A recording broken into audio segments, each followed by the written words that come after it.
আসসালামু আলাইকুম। Doctor consultancy থেকে আমি আসাদুল্লাহ টিভি.ভিডিও ইউটিউব চ্যানেল থেকে আসাদুল্লাহ কনসালটেন্ট আছি তোমাদের সাথে এমবিবিএস ফোর্থ ইয়ার। আজকে তোমাদের সাথে যে বিষয় নিয়ে কথা বলবো সেটা হচ্ছে যে ফিজিওলজির তোমার দ্বিতীয় চ্যাপ্টার যেটা এটা হচ্ছে তোমার ব্লাড। বুঝতে পারছো? খুবই গুরুত্বপূর্ণ একটা মানে চ্যাপ্টার, এমনকি বিশাল বড়। বুঝতে পারছো? এই ব্লাডের আমি অলরেডি ব্লাডের আইটেম আছে 5টা। বুঝতে পারছো? দ্বিতীয় অধ্যায়ের 5টা আইটেম আমি ডেমো ক্লাস লেকচার কিন্তু নিয়েছি। যারা দেখেছো আলহামদুলিল্লাহ আইটেম ক্লিয়ার হয়ে যাবে, এমনকি জানতে পারছো কি কি প্রশ্ন আসবে। তো আজকের যে কন্টেন্টটা সেটা হচ্ছে যে ব্লাডের সুপার সাজেশন ফর কি মানে card term prof written and ভাইভাতে ইনশাল্লাহ 95% কমন পড়বে ইনশাল্লাহ। আমার এই প্রশ্নগুলি যে 45টা প্রশ্ন এখানে আমি দিলাম এগুলি আসবে। এগুলি শুধু কার্ডে আসবে না, টার্মে আসবে, প্রফে আসবে, এমনকি ভাইভাতে এগুলি ধরবে। বুঝতে পারছো? তো এই সুপার সাজেশনটা তোমরা কোথায় পাবে প্রশ্নগুলি? কোনো সমস্যা নেই, ডিসক্রিপশন বক্সে এমনকি কমেন্টে আমি একটা লিঙ্ক দিয়ে দিব। আমি এটা পিডিএফ তৈরি করেছি, এই পিডিএফে তোমরা ক্লিক করে কিন্তু এই সুপার সাজেশনটা পেয়ে যেতে পারো। ওই প্রশ্নগুলি পড়লে তোমার এনাফ হয়ে যাবে ইনশাল্লাহ। জাস্ট ওই প্রশ্নগুলি পড়লে কিন্তু তুমি কার্ডে পাস হয়ে যাবে। বুঝতে পারছো? আর প্রথম অধ্যায়ে কি কি সুপার সাজেশন আছে এটা তো আমি দিয়ে দিছি। তো এই প্রশ্নগুলি পড়লে ইনশাল্লাহ তোমার ইনশাল্লাহ পাস হয়ে যাবে, টেনশনের কোনো কারণ নাই। আর তোমাদের কার্ড কিন্তু অলরেডি আগস্টের 10-15 তারিখের মধ্যে ইনশাল্লাহ হয়ে যাবে। তো পড়া শুরু করে দাও। রিটেন প্রশ্ন এতদিন হয়তো ভাইবার জন্য পড়েছো, কিন্তু এখন তোমার রিটেনের জন্য পড়তে হবে। বুঝতে পারছো? রিটেনের প্রশ্ন কিন্তু মানে আলাদা, মানে অ্যানাটমির জন্য রিটেন আর ভাইবা আলাদা প্রস্তুতি নেওয়া লাগে, কিন্তু ফিজিওলজি আর বায়োকেমিস্ট্রির ক্ষেত্রে তোমার রিটেন প্রশ্ন যা ভাইবা প্রশ্ন তাই। বুঝতে পারছো? এটা একটা সুবিধা। আর যে প্রশ্নগুলো আমি দেখে দিয়েছি এই প্রশ্নগুলো তোমার পড়তে হবে সুন্দরভাবে। যারা অলরেডি গাইড কিন্তু এসে পড়েছে, গাইড কিনেছো, ওই প্রশ্নগুলি গাইড ধরে সুন্দরভাবে তোমরা পড়ে ফেলো, মুখস্থ করে ফেলো, বুঝে পড়ে ফেলো। বুঝতে পারছো? দেখো মেডিকেলে আসলে মুখস্থই সবকিছু। বুঝতে পারছো? এখানে তুমি নিজে বানায় টানায় যে লিখবা এরকম কোনো সিস্টেম নাই। এখানে মোটামুটি সবই মুখস্থ করা লাগে। বুঝছো? টার্মগুলি সবকিছু নতুন এ টু জেড সবকিছু মুখস্থ করা লাগে, বোঝা লাগে, সবকিছু করা লাগে। বুঝতে পারছো? তো আমার এই সাজেশনটা ফলো করলে মোটামুটি তোমার হয়ে যাবে ইনশাল্লাহ। এখানে আমি প্রায় 45টা প্রশ্ন রাখছি। আর ফিজিওলজিতে তোমার একটা প্রশ্ন হচ্ছে যে এই একটা প্রশ্নের সাথে 3-4টা প্রশ্ন থাকবে। বুঝতে পারছো? কোনোটাতে 1 মার্ক, কোনোটাতে 2 মার্ক, কোনোটাতে 3 মার্ক, মানে 3 থেকে 4টা প্রশ্ন থাকবে, শিওর থাকো। বুঝতে পারছো? ধরো প্রথম প্রশ্নটা থাকলো এই তোমার 1 মার্ক, দ্বিতীয় প্রশ্নটা 2 মার্ক, তৃতীয় প্রশ্নটা 3 মার্ক, এভাবে থাকে কি।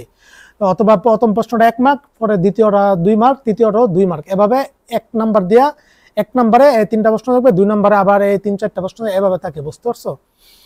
তো তাছাড়া এই কাট প্রশ্ন কিরকম হতে পারে, টার্ন প্রশ্ন কিরকম হতে পারে, প্রপ প্রশ্ন কিভাবে হতে পারে, যখন প্রশ্ন ব্যাগ কিনবা তখন বুঝতে পারবে। অথচ তুমি তোমার মেডিকেল কলেজের বিগত কাটগুলি যদি তুমি মানে দেখো প্রশ্নগুলি, তখন একটা ধারণা পাবা। বুঝতে পারছো?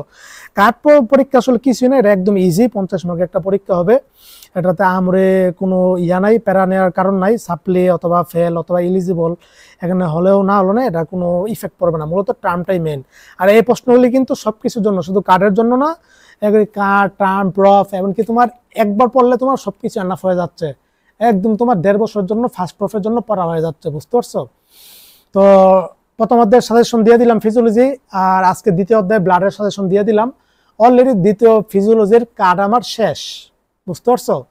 ফার্স্ট কার্ড শেষ করে ফেললাম আলহামদুলিল্লাহ। 10টা লেকচার, মোটমাট 10টা লেকচার আমি নিয়েছি, মানে 10টা আইটেমের 10টা লেকচার।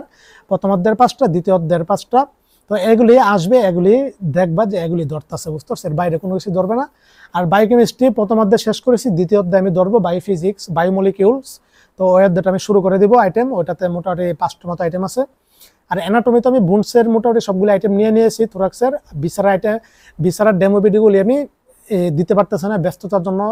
তো ইনশাল্লাহ দিয়ে ফেলবো। আর অ্যানাটমিও কিছু মানে কি ডেমো ভিডিও নিব রিটেনের, এমনকি বাইবার কি কি ধরতে পারে ওইগুলির উপর। বুঝতে পারছো? আর হার্ট কিন্তু অ্যানাটমি হার্ট কিন্তু আমি A to Z পড়িয়েছি, এখন শুধু বিসারার ডেমো ভিডিওটা বাকি আছে। বুঝতে পারছো? আর অ্যানাটমি হার্টের একটা সুপার সাজেশন তৈরি করবো রিটেনের। তো তোমরা এই সাজেশনটা ফলো করো। ডিসক্রিপশন বক্সে আমি লিঙ্ক দিয়ে দিব, কমেন্টও লিঙ্ক দিয়ে দিব, ওই লিঙ্কটা ডাউনলোড করে তোমরা পড়তে পারো ইনশাল্লাহ। এখান থেকে সবকিছু কমন পড়বে। সকলের জন্য শুভকামনা রইল। অলরেডি কার্ডের ডেট কিন্তু তোমাদেরকে জানিয়ে দেওয়া হয়েছে। তো তোমাদের নিজ নিজ কলেজে এই তারিখের মধ্যে তোমাদের কার্ড অনুষ্ঠিত হয়ে যাবে। পড়ো, রিটেন প্রশ্ন এখন থেকে মুখস্থ করো, এখন থেকে পড়ো, এখন থেকে মুখস্থ করে একবার লিখো, দেখবে হয়ে গেছে। একবারের জন্য পড়লে এটা সারা জীবন কাজে লাগবে। বুঝতে পারছো বিষয়টা? পাস করা ইজি, এই প্রশ্নগুলি পড়তে হবে। আর মেডিকেল আসলে কোনো প্রশ্ন স্কিপ করা যায় না। বুঝতে পারছো? সব প্রশ্ন তোমার লিখতে হবে। দেখো 60 মার্ক পাস, কিন্তু 60 পেতে হবে, 60 মার্কে পাস। বুঝতে পারছো? 60% মার্কে। কাট পরীক্ষা 50 মার্কে হলে এখান থেকে তোমার 24 পাইতে হবে পাস করার জন্য। বুঝতে পারছো? তো কয়েকজন আমাকে অলরেডি নগদ দিয়েছে, ওদের কার্ড কার্ড পরীক্ষা হয়েছে, তো দেখা যাচ্ছে যে 1 মার্কের জন্য ফেল হয়েছে, মানে সাপ্লি গাইছে। বুঝতে পারছো? তো এরকমই মেডিকেলটা পাস করার জন্য সবাই পড়ে, কেউ ওই যে তোমার বেশি মার্ক অথবা প্লেস করার জন্য অথবা অনার্স পাওয়ার জন্য পড়ে না, পাস করতে পারলে আলহামদুলিল্লাহ। বুঝতে পারছো? 1 মার্কের জন্য 2 মার্কের জন্য ফেল করে কিন্তু। তো যাও, তো তোমরা পড়ো ইনশাল্লাহ, আশা করি পাস হয়ে যাবে। আমি যা যা দেখে দিয়েছি এগুলি আসবে ইনশাল্লাহ, এগুলি পড়ো এখন থেকে সুন্দরভাবে, এগুলি মুখস্থ করে ফেলো, পরে ফেলো। বুঝতে পারছো? সবার জন্য শুভকামনা রইলো। আর আইটেমগুলো ক্লিয়ার করে ফেলো, আইটেম ক্লিয়ার না করলে অনেক মেডিকেল কলেজ কিন্তু অনেক মানে ঝামেলা করতেছে, বসতে দিবে না, আটকানোর টেন্ডেন্সি থাকে। অনেক মেডিকেল কলেজ আছে যে 100 জন থাকলে এখান থেকে দেখা যায় 50-60 জন আটকে দেয়। বুঝতে পারছো? আটকায় তাহলে কলেজের লাভ। বুঝতে পারছো বিষয়টা? তো সকলের জন্য শুভকামনা রইল, ইনশাল্লাহ ক্লিয়ার হয়ে যাবে সবকিছুই। পেন্ডিং যাদের আছে আস্তে আস্তে টিউটর শিক্ষকের সাথে ঘুরো, পিছনে মানে থাকো, একসময় ক্লিয়ার হয়ে যাবে। সকলের জন্য দোয়া রইল, সবাই ইনশাল্লাহ পাস করো। সবাই ভালো থাকো, সুস্থ থাকো, প্যারা নেওয়ার কোনো কারণ নাই, আমি তো আছি সর্বাত্মক ইনশাল্লাহ তোমাদের পাশে, সব দিক দিয়ে সাপোর্ট করতেছি, এমনকি করে যাবে ইনশাল্লাহ মৃত্যুর আগ পর্যন্ত। আসসালামু আলাইকুম ওয়া রাহমাতুল্লাহি ওয়া বারাকাতুহু।